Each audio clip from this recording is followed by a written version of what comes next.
wanted to start out by asking about the period feel of it, because usually when you see period films, especially that take place in the 80s, it's all kind of surface. It's the clothes and the props, and it's all the on-the-nose things. But I felt that this movie felt like it was actually shot in the 80s. And why was that important to you? Was that a major goal for you? Yeah, it was. I mean, it was like, the movie was a period piece, so I felt like, if you're going to get wet, you might as well go swimming and try to be as authentic with it as possible. Because I didn't ever want the situation to feel like it was like an homage-y, like kind of parody, tongue-in-cheek reference. Because if it was that, I think you would have never been able to take anything seriously. So I think we, really went above and beyond trying to create the realest atmosphere possible, so that, everything that happened within that you really believed in. Yeah, was there a particular films or filmmakers that you were taken by from that decade of filmmaking? Not specifically. I mean, I certainly, I grew up then, and some of my favorite movies are like, Teen Wolf and Karate Kid and Legend of Billie Jean and movies like that. So, I mean, I think that's all just subconsciously in my brain. But there wasn't anything specifically that, directly influenced this. Yeah. So, Jocelin, when you first read the script, what were your impressions? What were your thoughts? It was refreshing. It was so different from a lot of the horror films that I read.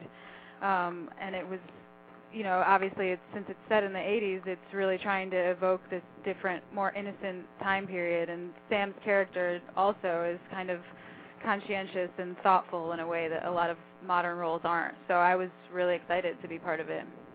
Yeah. Were there cliches in crafting the female characters or the entire piece? Were there cliches that you were trying to avoid, Ty? Well, I mean, I think I wanted her to be a genuinely real person. I didn't want her to make movie decisions. And I didn't want her to, be modern, kind of sexuality on display kind of person. I wanted to seem like, whoa, this could have been me, or this could have been my neighbor. Again, kind of going back to that really trying to create the realest environment possible, which I think, kind of transcends into the acting styles, because so much of the movie has this kind of realism, almost like behaviorism style acting. And that's really intriguing to me, and I think, I think Jocelin did a really great job pulling that off. Oh, it really did. And another thing I appreciate about the film is it takes its time, too. It works itself into such a frenzy, but it takes its time and it has patience. I always appreciate that about films. Yeah, I'm not the kind of person that, when I go see a movie, have plans immediately afterwards. I'm not in a hurry to get out of the movie. So I like movies that take their time, and that's certainly my sensibility. And I also think, something that's missing in today's horror is, contrast. And I think so much of today's horror is just horror, horror, horror all the time. And I don't think that's very effective. I think you need the contrast between all the non-horror stuff and the horror stuff. Otherwise, why should you care about either of them? So to me, that's very important, and that's something that I tried to sort of exhibit here. Yeah, and Jocelin, I'm always taken by the performances in this genre of film, because they have to be set at such a fever pitch so often. It has to be a terrific challenge for you. What was it like shooting those moments, especially the most intense moments? Well, we shot sequentially, luckily, so, for most of the shoot, I'm kind of just in my own head or bummed out or anxious or just normal kind of problems that I'm dealing with. And then by the end of the film, I'm in this completely psychedelic, unthinkable situation where I'm not only drugged, I'm, having to fight for my life and struggle and use a knife and use a gun. And so it was a real 180 when we got to those scenes. And doing the satanic ritual was, for obvious reasons, the hardest day of the shoot for me, because I'm actually, tied to the floor and having to experience those things. So it was visceral and it was intense, and you just try to hold on to that feeling from the first take. Yeah. Even so, when we talk to filmmakers that have directed horror films, it's always surprising. The atmosphere on the set is usually not at all what you see on screen. Right. Is there some kind of levity on the set when you're shooting these kinds of scenes? Oh, for sure. Yeah, that's why I say, the first take is the most intense, because you haven't done it before, and it's scary to be doing it for the first time. And then after that, you just try to hold on to it, because then it becomes almost comical, because you're in this insane, weird situation. Yeah. Ty, how do you know when it's working? Well, I mean, because I'm sort of a personal filmmaker, I'm sort of selfishly just serving myself. So, like, for me, if it works for me, for me, it's like it's all about the process of making the movie. So if I make the movie and it's working for me, then I'm just kind of assuming that my taste is good and that other people will discover that. So I'm not particularly trying to tailor anything to an audience as much as just, trying to create what I set out to create.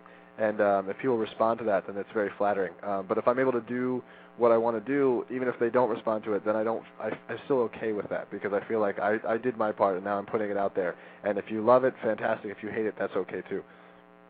Yeah, you were true to yourself, and that's the most important. And so I can't, like, if someone doesn't like it, it's like, well, whatever, you don't like it, but I don't feel like I came up short. Like, I'm very proud of the movie, so, I can accept the compliments from people who like it, and I appreciate that. And then people who don't like it, it's like, hey, man, there's a lot of stuff I don't like too.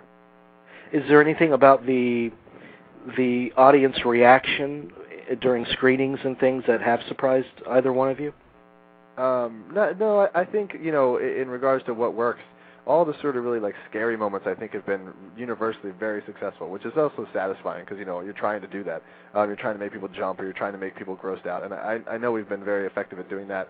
What's satisfying to me is the little subtle bits of humor in the movie that I find funny that you never know how well it's going to translate. Like, I think it's really funny when she plays the piano. I think it's funny when she puts on glasses. I think it's funny when Greta eats the candy. So it's interesting to see at a screening, like, how many people laugh at that and what kind of people laugh at that and what people don't think it's funny. Because that's the little subtle stuff that's just kind of in there. That's for the people who made the movie's sense of humor. Yeah. Jocelin, you have to tell me something about working with Mr. Noonan. He's amazing. Yeah, he was great, and he's so dry, and he has a great sense of humor. So, being on set and just hanging out with him was a real joy. And then when we got into our scenes, he just turns it on. He's creepy, but he's also kind of gentle. So Samantha never really seems like a fool for staying at the house, and he was just wonderful. Yeah. How about you, Ty? What were your thoughts on Tom? Well, this is the second movie I've done with Tom, so we get along very well. And I mean, Tom's kind of an odd dude, and he would certainly probably self-proclaim himself to be that way. But I think he's just a really terrific actor, and we have very similar sensibilities and enjoy working together. And I know Tom is really proud of the movie, so that makes it kind of very satisfying. He has an instant presence, man. You can't manufacture that. The second you see him. It's very subtle too, which like kind of speaks volumes, is that he can be so subtle and soft-spoken yet still have such a strong presence. Yeah. What do you think of the distribution method for your film and for so many films now? The theatrical exhibition and the simultaneous on-demand distribution. I mean, I think at first I was kind of resistant to it, not with this particular movie, but years ago. But you know what? I think it's actually great, because I think, like, of course, I'd love it to be in more theaters and things like that. But the reality with independent films is that the market is shrinking, and everyone wants to be nostalgic and say, "Oh, if we could only go back," but you can never go back. So the reality is that the cities that still support independent theaters and art house cinemas, then fantastic. Keep going out and supporting those, because those are the ones that they're still hanging on, the last men standing. But in regards to VOD, it's like, what about the rest of the country that can't see a movie that comes out in New York and LA or Seattle or whatever?